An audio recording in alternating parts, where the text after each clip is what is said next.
বিসমিল্লাহির রহমানির রহিম। বাজার করা অনলাইন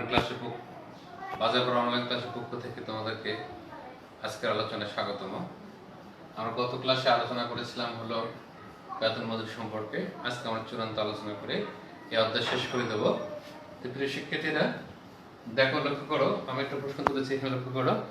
2020 সালের জুন মাসে হাতির ফার্নিচার লিমিটেডের কারখানা কর্মরত শ্রমিকদের মজুরি সংক্রান্ত তথ্যাদি নিরূপ। বিবরণ: মূল মজুরি রবিন ৬,০০০ টাকা, মনির ৪,০০০ টাকা। বাড়ি ভাড়া ভাতা মূল মজুরির রবিনের 40%, মনিরের 40%। চিকিৎসা ভাতা রবিনের 400, মনিরের 400। ওভারটাইমের পরিমাণ: রবিন করেছে 15 ঘন্টা আর মনির করেছে 20 ঘন্টা। কল্যাণ তহবিলে কর্তন আছে 50 টাকা মনির রবিনের, 50 টাকা হলো মনির। যৌথ বিমা সর্বনিম্ন 100 টাকা, অর্থাৎ 100 টাকার নিচে কোনো যৌথ বিমা টাকা জমা দেওয়া যাবে না। সব 100-100-র উপরে হয়ে গেলে কোনো ঝামেলা নেই, কিন্তু 100 নিচে হলে অবশ্যই 100 আমাদেরকে দিতে হবে। কয় পার্সেন্ট? 2% হলো রবিনের মূল মজুরির, আর মনিরের হলো 2% হলো মূল মজুরির। পরিবহন ফান্ডে কর্মীর দান 5%, রবিনের, মনিরের হলো 5%। পরিবহন ফান্ডে নিয়োগকর্তার দান রবিনের 5%, মনিরের 5%। তো প্রিয় শিক্ষার্থী লক্ষ্য করো, এখানে জুন মাসে স্বাভাবিক কর্মঘণ্টা ছিল কত? 200 ঘন্টা।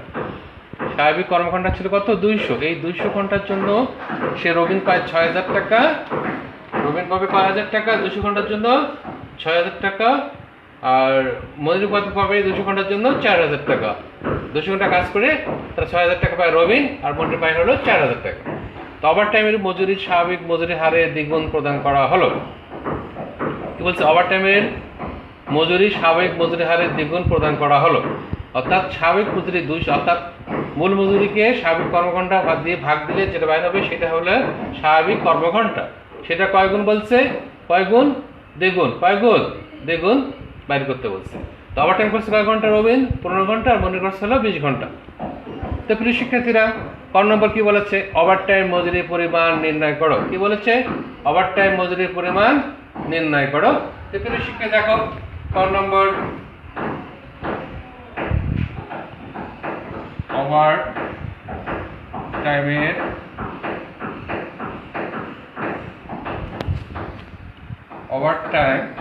মজুরির পরিমাণ নির্ণয়। আমরা ওভারটাইমটা কিভাবে করব? তো প্রিয় শিক্ষার্থী লক্ষ্য করো, কে কার ছিল? রবিন ও মনির। আমরা জানি যে ওভারটাইম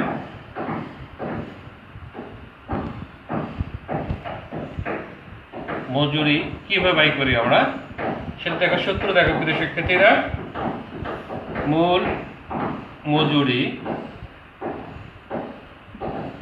কত যেটা দেওয়া থাকবে সেটা প্লাস কয় গুণ বলছে?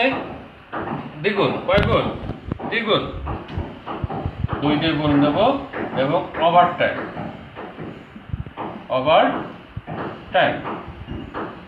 ভাগ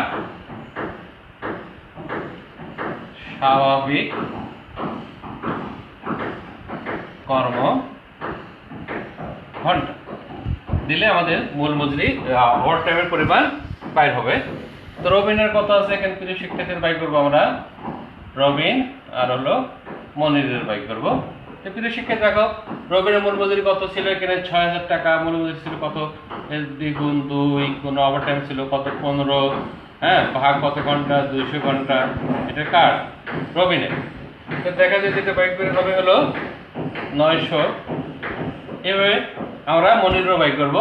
তো মনির কত ছিল? মূল মজুরি 4,০০০ গুণন 2 দ্বিগুণ। কয় ঘন্টা কাজ করছিল? ওভারটাইম সে 20 ঘন্টা করছিল। স্বাভাবিক কর্মঘণ্টা ছিল কত? 200। বাইরে হয় কত? 800।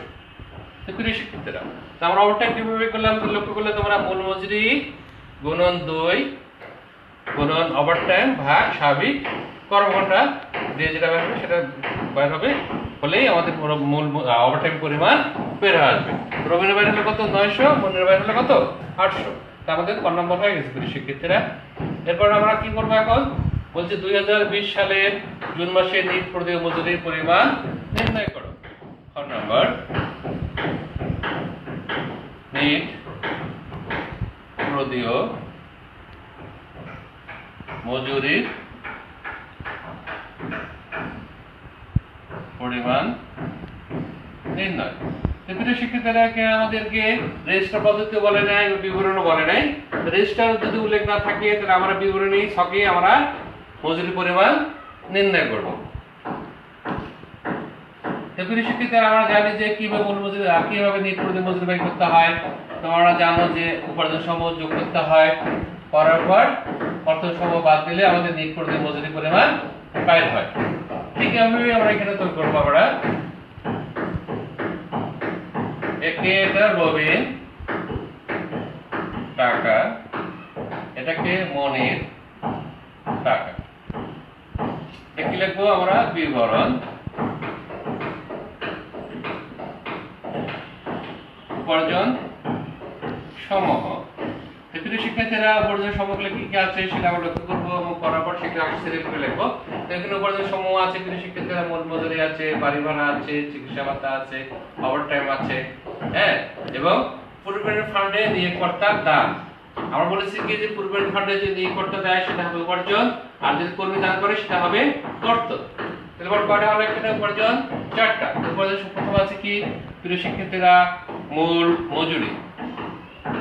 মূল মজুরি, তো মূল মজুরির কথা আছে রবিনের 6000 টাকা আর রবিনের আছে 4000 টাকা। এরপর কি আছে? বাড়ি ভাড়া ভাতা মূল মজুরির কত পার্সেন্ট? 40%। প্রিয় শিক্ষার্থী দেখো মূল মজুরি কত? রবিনের 6000 টাকার 40% কত? 2400 টাকা। 2400 টাকা। রবিনের কত? 1600 টাকা। এরপর আছে কি? চিকিৎসা ভাতা।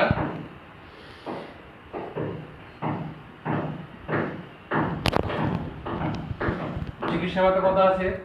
রবিনের আছে 400, মনিরের 400। এরপর আছে কি প্রিয় শিক্ষার্থীরা? প্রভিডেন্ট ফান্ডে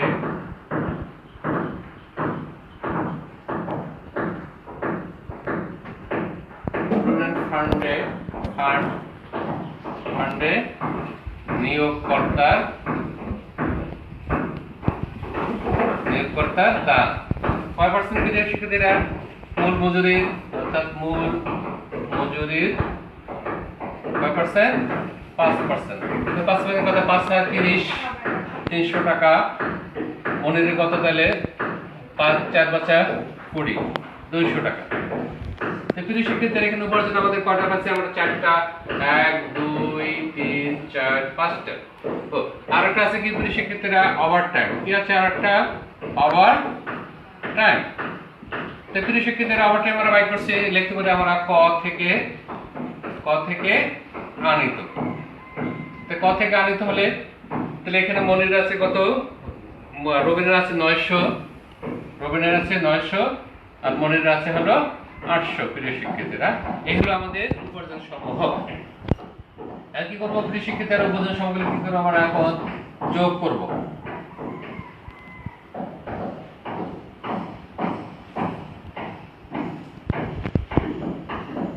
এটা হবে 10,000, অর্থাৎ 9 3 12 12 4 16 16 4 20 শূন্য, হাতে হাতে কত?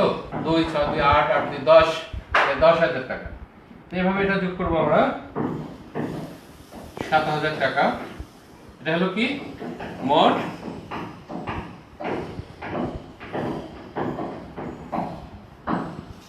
মজুরি বা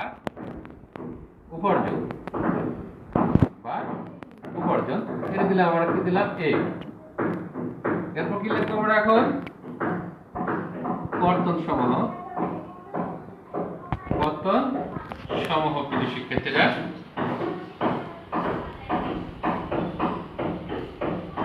কর্তন সমূহ কি আছে এখানে? প্রিয় শিক্ষার্থীরা কল্যাণ তহবিল আছে,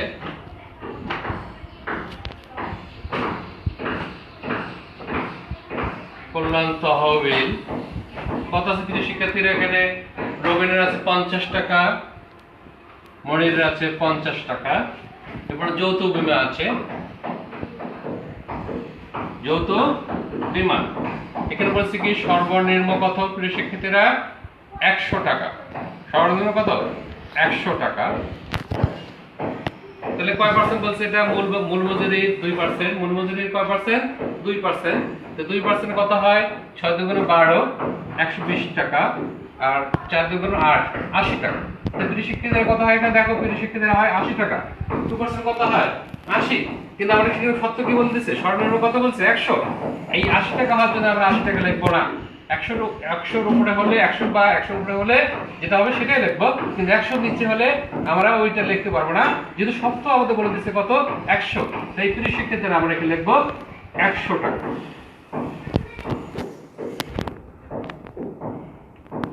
আর কি আছে প্রিয় শিক্ষার্থীরা? Provident fund.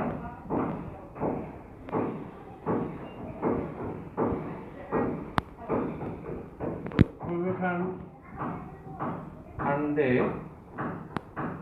কর্মীর দান। তো প্রিয় শিক্ষার্থীরা আমি গত ক্লাসে বলেছিলাম যে কল্যাণ যদি নিয়োগকর্তা দান করে প্লাস সেটাও হবে কর্তনে যাবে, এবং প্রভিডেন্ট ফান্ডে যেটা কর্মী দেবে সেটাও কর্তনে যাবে। তাহলে কি হলো? এখানে লিখবো আমরা নিয়োগ কর্তা প্লাস কর্মীর দান। তাহলে এখানে প্রিয় শিক্ষার্থীরা কয় পার্সেন্ট বলছে? এখানে 5%। কয় পার্সেন্ট বলছে? 5%। 5% 6000 এর কত হয়? 300। এটা হবে 200। তো প্রিয় শিক্ষার্থীরা এখানে দেখো প্রভিডেন্ট ফান্ডের নিয়োগ কত ছিল? 300। তাহলে নিয়োগ কত ছিল? 300, আর কর্মীর হয় কত? 300। এই হবে কত? 600।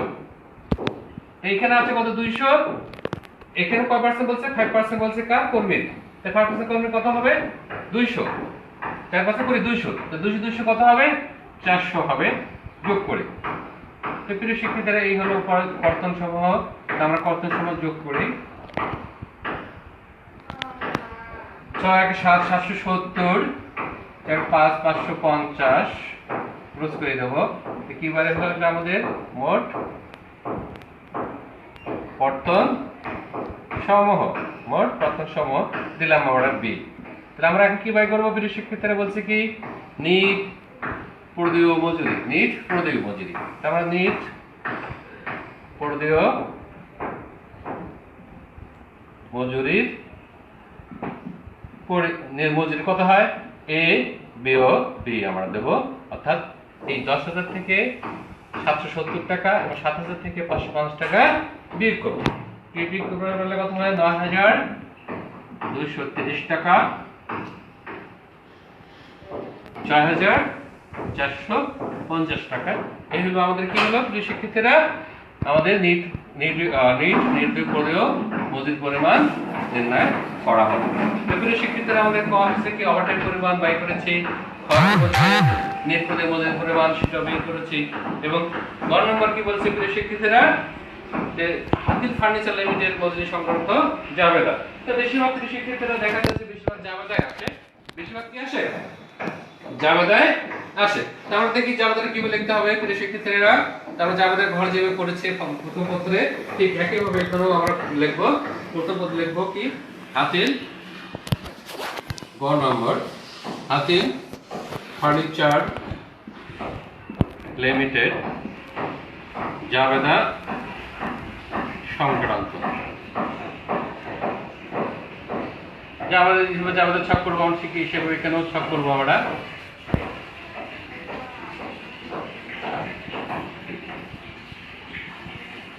বিবরণ টাকা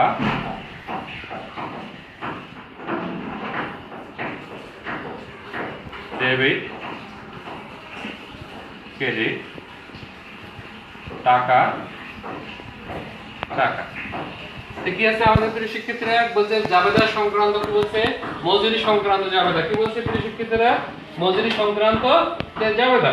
তো মজুরি সংক্রান্ত জাবেদা যখনই হবে যেখানে তারিখ দাও এখানে কত সাল? 2020 সাল। কোন মাস? জুন মাস। জুনের কয় তারিখ? 30 তারিখ। জুনের কয় তারিখ? 30, অর্থাৎ জুন 30। মজুরি সংক্রান্ত জাবেদা। তাহলে আমরা কি মজুরি হিসাব ডেবিট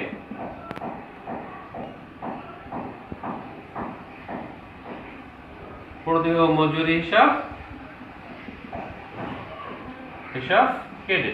তাহলে কৃষিক্ষেত্রে এখন দেখো আমাদের প্রদেয় মজুরি সংক্রান্ত মোট কত আছে টাকা, এখানে দুইজনে যোগ করে কত হয় কৃষিক্ষেত্রে উপার্জন সংগ্রহ লিখবো আমরা কত 10,000 আর 7,000 কয় হাজার 17,000 কয় হাজার 10,000 আর 7,000 রবিনের হলো 10,000 আর মনের হলো 7,000 এই হলো 17,000।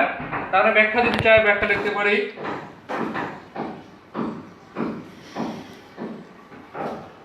আমরা মোট উপার্জন সংক্রান্ত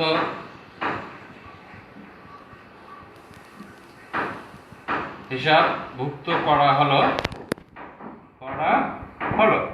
আর যদি ব্যাখ্যা চাই ব্যাখ্যা দিতে পারি। তাহলে আমরা গেল এরপর কি বলছে প্রিয় শিক্ষার্থীরা, এখন আবার আমি প্রথম ক্লাস দ্বিতীয় ক্লাসে বলেছিলাম যে যদি জাবেদা চাই তাহলে জাবেদা আমাদের মুখস্থ করতে হবে। তো প্রিয় শিক্ষার্থীরা এখন প্রদেয় মজুরি জাবেদা লিখবো আমরা। তো প্রদেয় মজুরি হিসাব কি লিখবো, প্রদেয় মজুরি হিসাব ডেবিট। প্রদেয় মজুরি কত প্রিয় শিক্ষার্থীরা 17,000 কয় হাজার আছে 17,000। আর বলেছিলাম কি প্রিয় শিক্ষার্থীরা আর কি কি হবে, বর্তন যে কটা থাকবে সেই কটা ক্রেডিট হবে। বর্তন কি আছে এখানে প্রথম কল্যান্ত হবে তো প্রিয় শিক্ষার্থী কল্যান্ত হবে আছে কত 50 কত 100 50 100।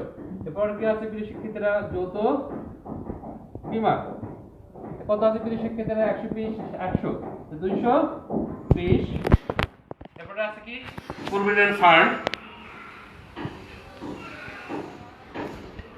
ফান্ড কত আছে প্রিয় শিক্ষার্থীরা 600 400 কত 1000 600 400 1000 সব কি ক্রেডিট তো প্রিয় শিক্ষার্থীরা যেটা কম থাকবে দেখা যায় 17,000 এটা তিনটা যোগ করে হয় কত 1200 1320 কত হয় 1320। তো বাকি থাকে যেটা সেটাকে লিখবো আমরা প্রদেয় ভাউচার হিসাব। কি লিখবো প্রদেয় ভাউচার হিসাব ক্রেডিট।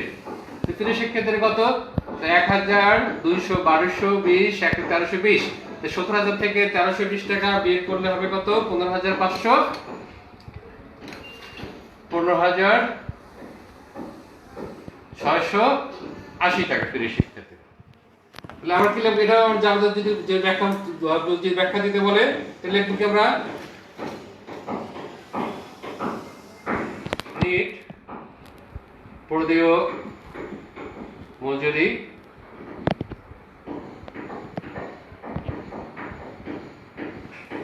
নির্ধারণ করে হিসাবভুক্ত করা হলো প্রিয় শিক্ষার্থীরা। তাহলে আমাদের দুটাই গেল, আরেকটা জাবেদা আছে। তো প্রিয় শিক্ষার্থী সেই জাবেদা কি লিখবো আমরা এখন এই যে 15,680 টাকা এই যে কত 15,680 টাকা এই 15,680 টাকাকে আমরা এখন পরিশোধ করে দেবো কাকে কর্মচারীদেরকে পরিশোধ করে দেবো সেটা জাবেদা লিখবো কি প্রিয় শিক্ষার্থীরা। তাহলে লিখবো আমরা কি প্রদেয় ভাউচার হিসাব অর্থাৎ প্রদেয় ভাউচার যে আছে এটা পরিশোধ করে দেবো আমরা। প্রদেয় ভাউচার হিসাব ডেবিট কিসের মাধ্যমে দেবো ব্যাংক, তো ব্যাংক হিসাব ক্রেডিট। কত টাকা প্রিয় শিক্ষার্থীরা 15,680 15,680 টাকা 15,680 টাকা। তো ব্যাখ্যাটা কি লিখবো নিট প্রদেয় মজুরি পরিশোধ করা হলো। প্রিয় শিক্ষার্থীরা এইগুলো আমাদের কি জাবেদা, এইগুলো কি আমাদের জাবেদা। তো বেশিরভাগ সময় দেখা যায় যে জাবেদা বেশি আসে। তো প্রিয় শিক্ষার্থীরা যদি আমাদের বেতন মজুরি যদি রেজিস্টার পদ্ধতি না করে উত্তর করতে বলে তাহলে আমরা কি করতে পারবো, তাহলে আমরা কিবোর্ডের মাধ্যমে হিসাবভুক্ত করব। আর যদি রেজিস্টার পদ্ধতি বলে অবশ্যই আমাদেরকে রেজিস্টারভুক্ত করতে হবে। রেজিস্টারভুক্ত করতে বলছিলাম কি আমি বলছিলাম কি রেজিস্টারভুক্ত করতে গেলে কয়টা ঘর ফিক্সড থাকতে হবে, বাম পাশে 3টা ঘর ফিক্সড এবং ডান পাশে কয়টা ঘর ফিক্সড 3টা ঘর ফিক্সড। প্রিয় শিক্ষার্থীরা সেটা দেখা যাবে যে বাম পাশে কয়টা ঘর ফিক্সড, আমি আবার মনে করে দিচ্ছি তোমাদেরকে যে আমরা মাঝখানে ঘর করে নেবো, ঘর করে নেওয়ার পর বাম পাশে 3টা ঘর ফিক্সড করবো। হ্যাঁ, 20 নম্বর 20 নম্বর নাম পদবী, ডান পাশে লিখবো কি মন্তব্য স্বাক্ষর প্রদেয় চেক। এরপরে যে মাঝখানে যে ঘরটা থাকবে এটার উপরে যে কয়টা আছে সেটাকে আমরা সেইভাবে আমরা ভাগ করে নেব। তোমার জন্য যে 4টা থাকে মোট কয়টা ঘর হবে? 5টা ঘর হবে। 1 2 3 4, যত 5টা ঘর, যে প্রথম থেকে 3টাতে 4টা হবে 1 2 3। অর্থাৎ এইভাবে আমরা রেজিস্টার পদ্ধতিতে আমরা জাবেদা হিসাবভুক্ত করব এবং জাবেদা যেটা থাকবে সেই যেভাবে থাকবে সেইভাবেই আমরা জাবেদাটা অন্তর্ভুক্ত করব। প্রিয় শিক্ষার্থীরা, আমরা আগামী ক্লাসে অষ্টম অধ্যায় সম্পর্কে আলোচনা করব। সেটা কি আছে? মজুদ পণ্যর হিসাব সংরক্ষণ পদ্ধতি সম্পর্কে আলোচনা করব। এগুলো শিক্ষার্থীরা, আমরা আশা করি যে তোমরা বই যে আছে, যার যে রাইটারের বই থাকুক না কেন, শিক্ষার্থীরা যার যে রাইটারের বই থাকুক না কেন, দেখবে সেখানে অষ্টম অধ্যায়ের দেখা আছে যে মজুদ পণ্য হিসেবে সংরক্ষণ পদ্ধতি, কিভাবে মজুদ পণ্য হিসেবে সংরক্ষণ আমরা আগামী ক্লাসে আলোচনা করব। সেই জন্য তোমরা অষ্টম অধ্যায়ে মজুদ পণ্য হিসেবে সংরক্ষণ পদ্ধতি অধ্যায় বের করে তোমরা যে কালো কালো যে অক্ষরগুলি লেখা আছে সেই অক্ষরগুলি তোমরা একটু পড়বা, অর্থাৎ প্রাথমিক ধারণা নেবা। আমি আগামী ক্লাসে তোমাদের সাথে অবশ্যই দেখা হবে। কোন অধ্যায় নিয়ে দেখা হবে? মজুদ পণ্য হিসেবে সংরক্ষণ পদ্ধতি দিয়ে তোমাদের কি সংরক্ষণ করতে হয় সে সম্পর্কে নিয়ে তোমাদের সাথে দেখা হবে। আশা করি তোমরা ভালো থাকো। এই করোনা মুহূর্তকালে তোমরা স্বাস্থ্যবিধি মেনে চলো। এই বলে আমার আজকে ক্লাস এখানে শেষ করতেছি। সবাইকে ধন্যবাদ, আবার দেখা হবে।